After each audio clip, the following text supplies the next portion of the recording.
Hi everyone, this is Dr. Nitin Chhoda with Ignition Time and welcome to my channel. Thank you so much for being a viewer. Thank you so much for being a subscriber.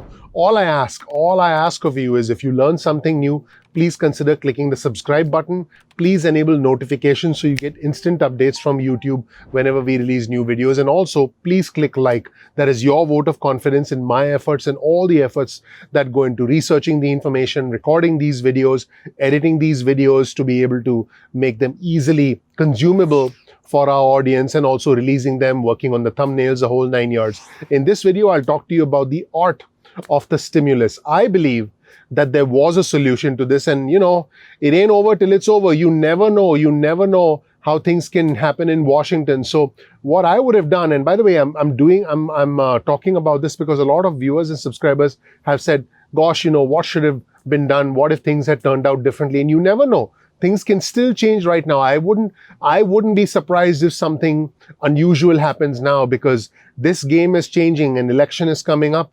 The president wants to get re-elected. House Speaker Pelosi wants to take control of the Senate, wants a Democratic president. So, I wouldn't be surprised if there are still, more things to follow and more surprises leading up to the election. But here's what I would have done if I was President Trump and if I had access to his Twitter account and I was tweeting on his behalf and I had his permission to speak on his behalf. What I would have done is I would have put out a tweet saying, Nancy, we are at 1.6, you're at 2.2. Let's meet in the middle at 1.8, or it doesn't even matter, 1.9. Let's meet in the middle at 1.9. You have 48 hours.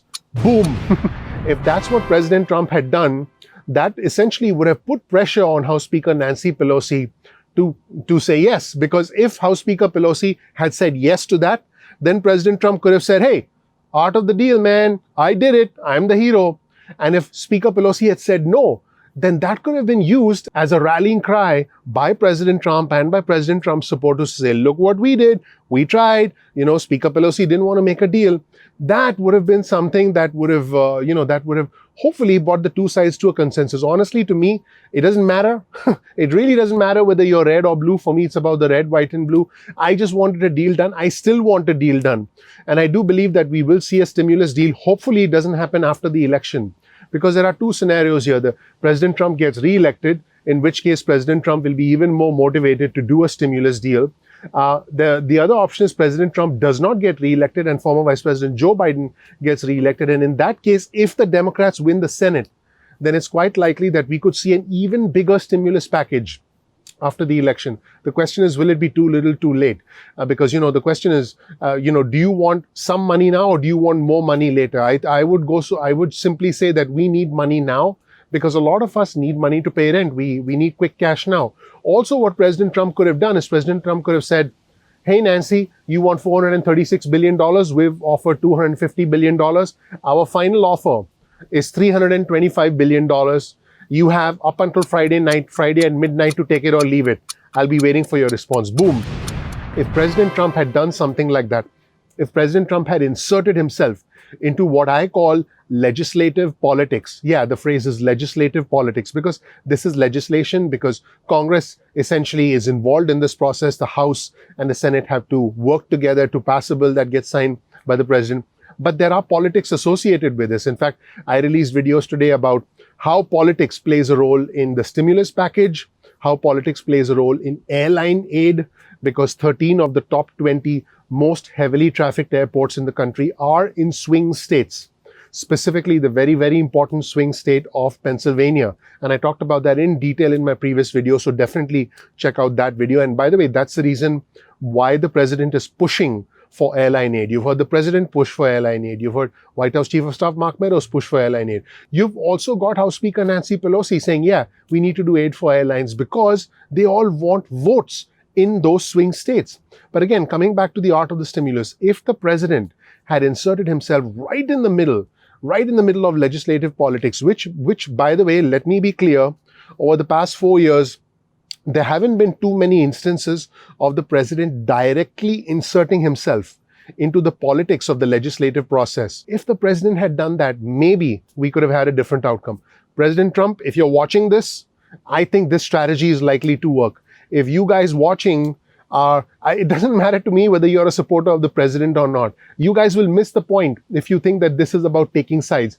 I don't care who takes credit. I really don't, and I know you don't, and you know that I'm on your side. I am your advocate. I am your supporter. I will always be with you. President Trump, if you're listening, send out that tweet and see what happens. You heard it on Ignition Time. All of my viewers and subscribers, if you can find a way to get this message through to the president, I don't know, send him a Twitter message, whatever. If the president puts out a strategy like this, it will be game on. And you never know, in this climate in Washington, D.C., absolutely anything is possible. By the way, speaking of anything possible, House Speaker Pelosi was specifically asked when she was interviewed earlier today. She was actually interviewed on The View. House Speaker Pelosi was specifically asked if she'll go to the White House in order to negotiate with the White House, if she'll negotiate with the president. And the House Speaker said that the White House is the most dangerous place in the world right now. I mean, you have to listen to it for yourself. And the House Speaker also said that she felt that when the president was giving his State of the Union speech, which, you know, that what happened there was very eventful. In fact, you know what House Speaker Pelosi did. She tore up President Trump's speech. At the end of the speech, as you can see on your screen right now, how the House Speaker tore up the president's speech at the end of that speech, and it looked like the president was ignoring Speaker Pelosi's hand when he first walked in to give his speech. So that was a very, very eventful thing. So the House Speaker said that she thought that at the State of the Union speech, the president was medicated. I want you to see this for yourself, and this happened today, and these are words from House Speaker Pelosi. Let's roll the tape. When was the last time you had an actual conversation with him? Do you? I remember the last time I saw you do it on television, and it didn't seem like it went that well. So is it time to pick up the phone? Do you want to go over to the White House? What's the best way to work this out now? I wouldn't go anywhere near the White House. It's one of the most dangerous places in the country, both in terms of the assault that it makes on truth as well as health. Last time I had an interaction with the president was the State of the Union address, and after that, you know, I tore up his speech and all, but after that, I said to my staff, I said, I think he was medicated. There's something wrong with how he came on and presented. I said yesterday to my colleagues, I said, there are those who say that steroids have an impact on people's thinking. I don't know, but there are those healthcare providers who say that. Also, if you have the coronavirus, it has an impact as well. So the combination is something that should be viewed. But again, there are enablers around the president who really should know better.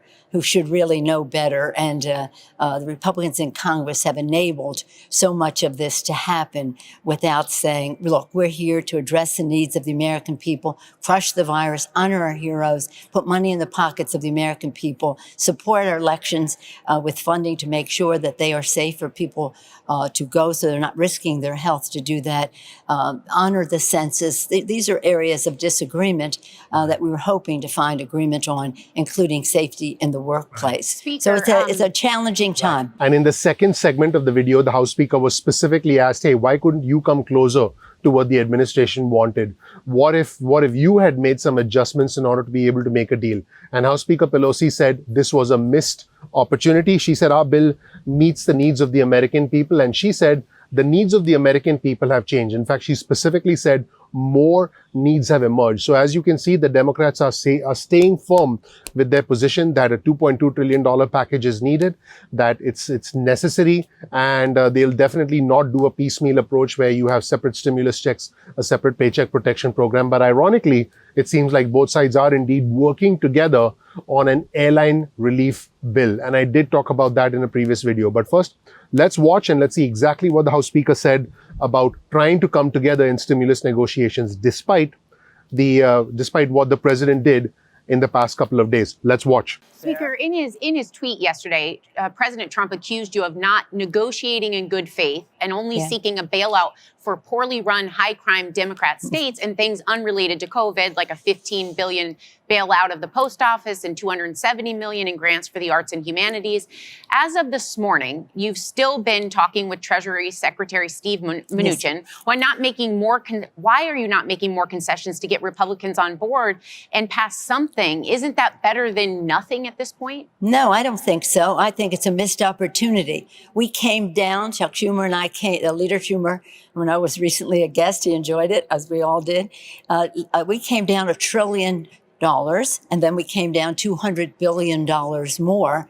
You should ask them why they don't want to put food on the table, rent in the pockets of the American people, crush the virus, support our heroes, and the rest. Our bill is scientifically, institutionally, academically documented to meet the needs of the American people. When we cut back, we were cutting on the timing, but not the priorities. The timing of the bill. We could find our common, there are many more needs that have emerged. There are more needs have emerged, and that's part of the negotiation, how we allocate the resources. I'm smiling because, as you can see, the two sides are still at odds, and I'm just coming up with an idea. Little old me is coming up with an idea. This video was the art of the stimulus, how stimulus can still happen. Mr. President, if you're listening, try it. I mean, what have you got to lose? The best case scenario is we'll have stimulus for the people. It'll have been your idea.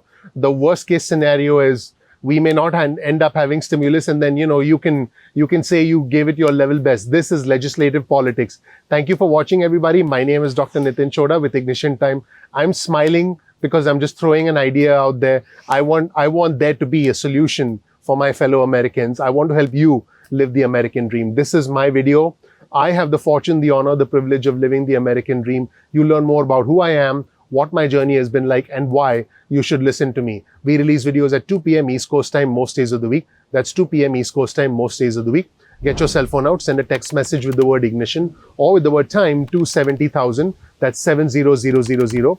You'll get added to our SMS alerts list, and you can opt out of the SMS alerts list at any point in time that you want. No worries about that. You can also get added to our email list. Go to ignitiontime.com/alerts. That's ignitiontime.com/alerts. You can get added to our email alerts list, and you can opt out of the SMS list or the email list at any point in time that you want. No worries about that. I really, really appreciate you watching. Follow us on Instagram. Our Instagram handle is ignition_time. We release exclusive content on Instagram specifically for our Instagram community. You can also follow us on Twitter. Our Twitter handle is also ignition_time. That's ignition_time. And you can get breaking news and alerts from us on Twitter. Sometimes YouTube does not send out notifications on time, so make sure you bookmark youtube.com/ignition time.